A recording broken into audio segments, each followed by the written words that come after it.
Naga Munchetty, BBC Radio 5 Live. Good afternoon to you. It is 22 minutes to 1 o'clock and I'm with you just until 1 o'clock, just before 1. Now, a judge says the parents and children of victims of the contaminated blood scandal should receive government compensation. Sir Brian Langstaff, the chairman of the Infected Blood Public Inquiry, says it's time to recognise deaths which have so far gone unrecognised. More than 3,000 people died after contracting HIV or hepatitis C via NHS treatments in the 1970s and 80s. Let's talk to our health editor, Hugh Pym. Hugh, good afternoon to you. How have we got to the point where this judge has said this today? Well, Naga, it's been a very long-running saga, as you said, all the way back to the 1970s and 80s and even into the 1990s. People who went to the NHS for treatment for their haemophilia, for blood transfusions, treatment for other blood disorders, and were infected because of the blood products used, infected with HIV and hepatitis C. And it took a long time to get to a public inquiry. Other countries have announced compensation, Japan, Ireland, Canada and so on, a while ago. There hadn't even been a public inquiry here till 2018. And it's heard a lot of evidence. And now we've had the first important interim report from the judge when he said, first of all, he's extending an interim compensation payment recommendation from the spouses of victims and victims themselves to a wider group, which includes parents of those who lost children who were infected and the children who were orphaned as a result of infections. But also, the judge, Sir Brian Langstaff, chair of the inquiry, has said that's interim. There should be a full compensation payment and a scheme should be set up right now to actually work out the details of this. It should be independent of government, and full compensation means something that reflects loss of earnings, the injuries suffered, loss of the ability to have children, compensating for a whole range of things experienced. And his final report will come out in the autumn of what happened in this dreadful scandal. And we now wait a response from the government at Westminster in terms of how they're going to respond to this. Is anyone receiving compensation? Not full compensation. There's just this, there's £100,000 of interim compensation that was starting to be paid out from last summer and has now been extended. That is, in essence, a down payment, that 100,000. The full amount of compensation will be more than that. There's a whole range of different details on how it might be applied.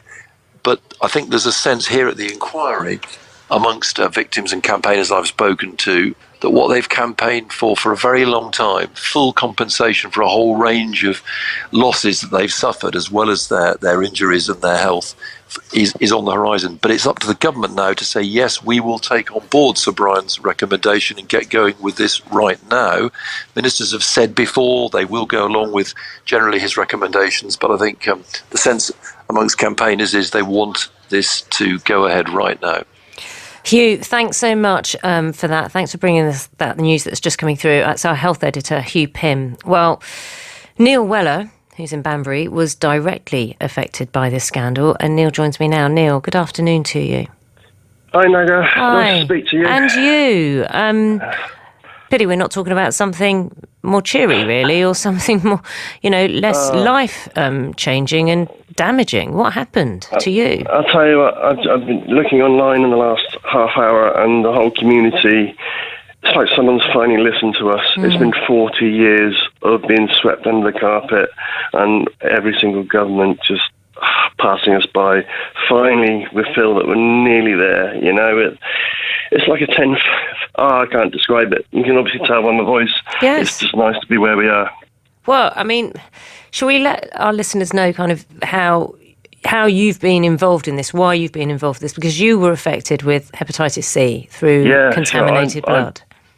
I'm a haemophiliac like thousands and thousands of others who were contaminated with hepatitis V or hepatitis C, and there's a good significant that got contracted both. Like I say, there's thousands of us that were infected, but there's hundreds of thousands of us that were affected. Bereaved partners, children that lost their parents, that are orphaned, parents that lost their children, and it's great to know that finally today they're going to be recognised. Hugh's just explained everything in great detail, actually, and there's a new inquiry that a new body to be set up by a judge, which is going to be arm's length from the government, but it's essential now that the government must act. Last year, when Hugh mentioned that we were given at the end of the summer an interim payment, that took 9 months to materialise. We can't wait for another 9 months. There's still one haemophiliac or somebody that's affected that dies every 4 days still. This is still ongoing, and it's got to, hopefully the government can really act as soon as possible rather than dragging their heels like they've done over the last 40 years. Can you give me an idea of how this affected your life? Because I've spoken to people before who have been directly affected by the scandal, and the kind of abuse and assumptions that have been made about people who were contaminated with this blood have been horrific. Yeah, during my pubescent years, I didn't contract HIV, but I got hepatitis C. But the stigma of having associations with HIV, I couldn't put it on CVs. I had to keep it quiet. But when the inquiry, there's people that had to move house on numerous occasions, had things thrown their windows, people that lost their jobs just because they were linked with haemophiliacs. And we had to keep a low profile for about 15, 20 years at least. Even some still do to this very day. They're still being victimised. I was told that I got Hep C in the late 90s, but it didn't really affect me, funny enough, until I had the treatment to eradicate it. I was quite a sharp accountant. My work career was on a trajectory, and following the treatment, I lost marriage, I lost business. Why? What were people saying? The treatment turned me into a demon. It really did. I used to walk into a room and light it up, and then following the treatment, I'd walk in and people would leave. I could bring nothing to the table. I was dull, misery, brain fog. It just changed our lives. And this is highlighted into Brian's report today, is that we've all been affected differently. It's not one blanket, this is what happens. We've all been affected in so many different ways, from losing jobs, partners, as well as those that have lost their loved ones, and money will never replace that. And unfortunately, the government made a decision to introduce this blood into our community, and I don't think that they'll ever be forgiven. Never, never will we forgive them. And we're still awaiting an official apology.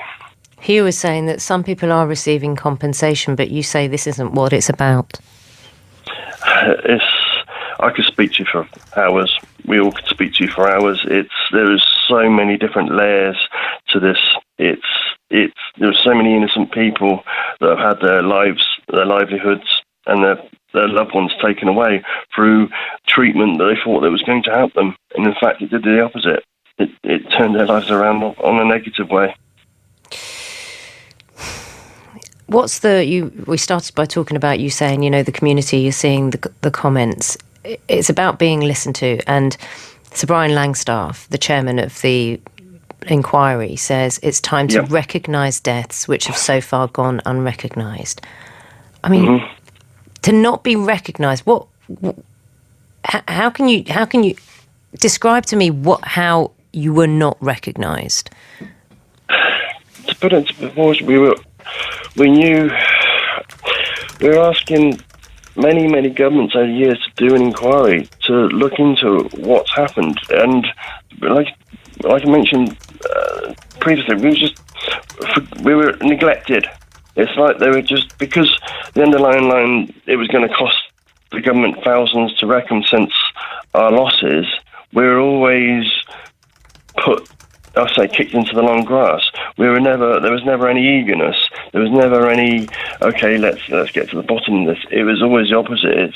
There was always, we've done all we can and just get on with it. And to have that on your back for the last 37, 40 years, it's been tough. And especially, how can you deal with being an orphan, losing your parents for no fault of their own and having to pick up the pieces? How can you deal with your 6, 7, 8-year-old child dying from no fault of their own? I mean, like I said, there's so many layers to this, Naga, and the inquiry has been thorough, very, very thorough, and I'm just so proud that Sir Brian and the rest of the inquiry has listened to us for once. We're just so happy that hopefully we're nearly there. We just got to get the government to act now, and that's all it boils down to. When you say you need the government to act, what do you like? Give me 2 things you want to see from the government in terms of response. Actually listen, and they've said that they'll read the inquiry and do not what they can, but they'll act on it upon reading it. Like I said to you, that we had an interim report last year on compensation. That took 9 months to put into process an immediate recommendation. Whenever we ask the government for help or assistance or to act, it's always they're dragging their heels. There's never eagerness. Like, the Grenfell was done straight away. The COVID, there's millions and billions that are found immediately for that. With us, it's, we'll get to you when we can. Yep, just hold on, we're coming. And they've always taken their time, and it seems like they don't really want to do it, to be honest. Neil, as you said at the start of this, this is a positive step in terms of being recognised, and there is some relief, some hope, I think. And you are still waiting to see. We will see how the government responds to this. This is after, I wish you peace with this, because it's, as you said, going on for decades. So some closure, I'm sure, is the least, the smallest thing. Just don't forget us. No. Don't forget us. No. We won't. We're still trying. We won't. I promise. We won't. Neil, look after yourself. That's Neil Weller in Banbury, who was affected with hepatitis C through the contaminated blood scandal, in light of Sir Brian Langstaff, who's the chairman of the Infected Blood Public Inquiry, who has said, and this has come out in the last half an hour or so, that it is time to recognise deaths which have so far gone unrecognised, saying that the parents and children of victims of that contaminated blood scandal should receive government compensation. Time now is 10 minutes to 1.